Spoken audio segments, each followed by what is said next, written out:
En esta Mi Tierra siempre nos interesamos por la fauna y la flora, pero es cierto que cada vez hablamos más de especies invasoras, esas que han llegado, se han adaptado a nuestro entorno en detrimento de las poblaciones de esas especies autóctonas. Belinda Gallardo, investigadora del Instituto Pirenaico de Ecología, muy buenas tardes. Buenas tardes. ¿Definición más o menos correcta? Sí, las especies invasoras tienen que cumplir dos características, que están donde no deben, es decir, en sitios donde ellas no hubieran podido llegar por su propio pie. Pues el bisón americano, el camalote de Sudamérica nunca hubieran podido llegar aquí. Pero además que causen un impacto negativo, es decir, pues que desplacen a una especie nativa o que disminuyan una cosecha, que transmitan enfermedades o que incrementen el riesgo de incendio o de inundaciones. Y una vez que ya detectamos que desde luego esta especie es invasora, pasamos a un listado, ¿no? Sí, exactamente. Una de las cosas que hacemos, como el pool potencial de especies que pueden llegar, que no sean de una zona en particular, pues es enorme, tenemos que decidir maneras de decidir cuáles son más importantes de una forma sistemática. Y ahí es donde entramos los científicos, revisando sistemáticamente toda la evidencia disponible de distintas especies para realizar unas listas priorizadas, de modo que podamos centrar nuestros esfuerzos pues, en aquello que es más importante. Y Belinda, claro, hablamos de eso, especies invasoras que han venido de fuera, pero ¿cómo llegan? Las especies invasoras son muy listas. Ellas llegan en barco, en coche o a pie.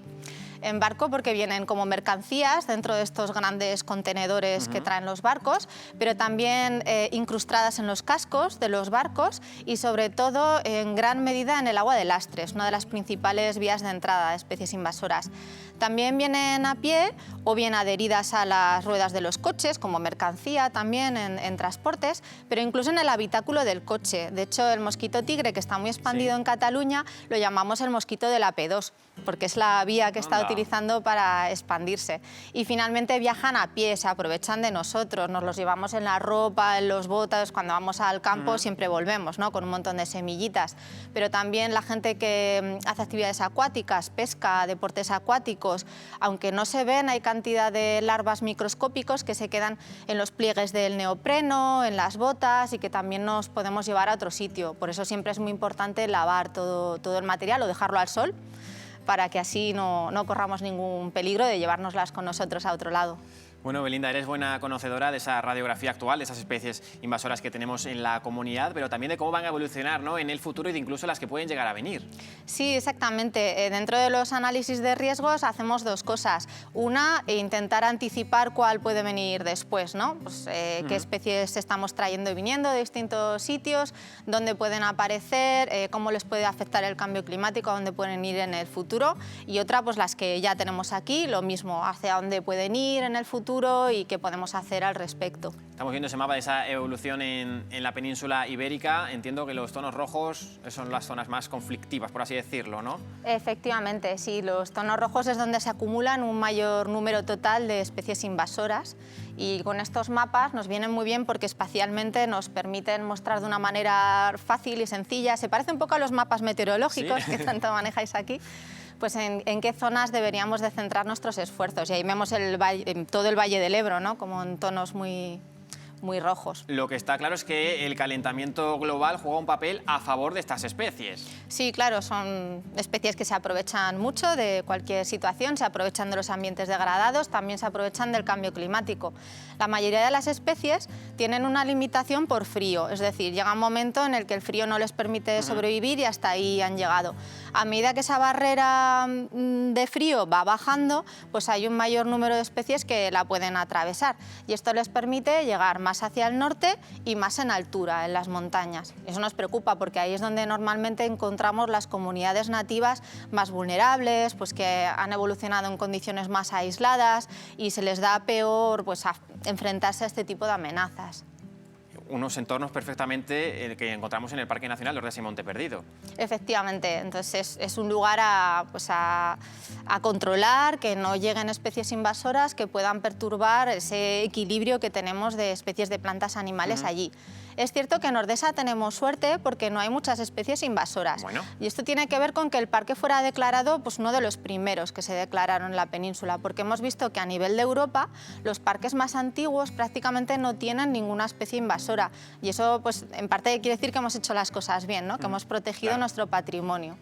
En el caso de Ordesa tenemos controlado, creo que se introdujo trucha arcoiris, una zona de Torla para pesca deportiva, y también en algunos ibones del Pirineo en tiempos se introdujeron peces para consumo, para pesca. Hoy en día ya no se pescan y causan ciertos problemas. Pero también mantenemos el ojo a otras especies de plantas y animales que ya están por la comunidad, que se van moviendo, y necesitamos saber pues, por dónde pueden llegar y qué hacer en caso de que así sea. Hablando de especies, vamos a contar un poco situación actual. Por ejemplo, el bisón americano. El bisón americano se introdujo en Europa para la industria peletera, por las pieles, pero al final, entre escapes y liberaciones, pues está colonizando gran parte del continente. Es un depredador súper agresivo y pues depreda todo tipo de animales, muchos de ellos en peligro de conservación, y tiene al bisón europeo contra las cuerdas. Lo ha desplazado casi por completo. En España hay muchos proyectos para intentar recuperar el europeo. Estamos viendo este mapa exactamente. ¿Qué es lo que refleja?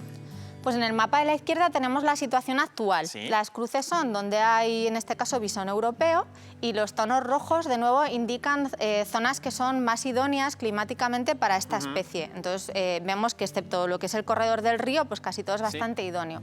El mapa del centro reflejaría la idoneidad para la especie en un futuro de cambio climático, en 2050. Entonces, en este caso, para esta especie hay algunas zonas que parece que bajan. Y en el mapa más de la derecha lo que vemos es la diferencia entre ambos mapas. Entonces, colores azules significa bien, que no le va a ir tan bien con el cambio climático. Entonces, en este caso... En este Claro. caso. Y antes nos hablabas del camalote. Es una especie que lo tenemos en la península, pero aquí todavía no. No, y a mí, que soy experta en especies acuáticas, probablemente sea la que más me preocupa. El camalote es una planta acuática que procede de América del Sur y se vendía para acuariofilia, como planta acuática para acuarios. De hecho, en los viveros se encuentran muchas especies invasoras muy peligrosas. Yo creo que todavía tenemos ahí una asignatura pendiente. Se escapó y en el Guadiana, pues la verdad es que ha causado un impacto terrible. Es que tamiza por completo el caudal. Tamiza por completo y ahoga. Todo lo que hay debajo, no hay oxígeno, no hay luz, no se mueven animales, no pueden moverse las barcas, incluso evapotranspira mucha agua, entonces disminuye el nivel del agua, es terrible. Y se reproduce también a un ritmo... Sí, además se reproduce por fragmentación. Entonces la manera de erradicarla de momento es a lo bestia, excavadoras, a las orillas. Dejamos todo el material en las orillas que se pudre y además pues, da olores, todas las actividades que hay por el río, fatal. Y hay mucho trasiego de personas que visitan el Ebro y el Guadiana. A veces una especie aparece en un sitio primero y luego lo encontramos en el otro. Por eso nos preocupa mucho que pueda llegar aquí. Bueno, pues seguiremos muy pendientes de cómo evolucionan estas poblaciones y sobre todo haciendo esa divulgación tan necesaria. Belinda, muchísimas gracias por habernos acompañado. Muchas gracias en el a día de vosotros. hoy.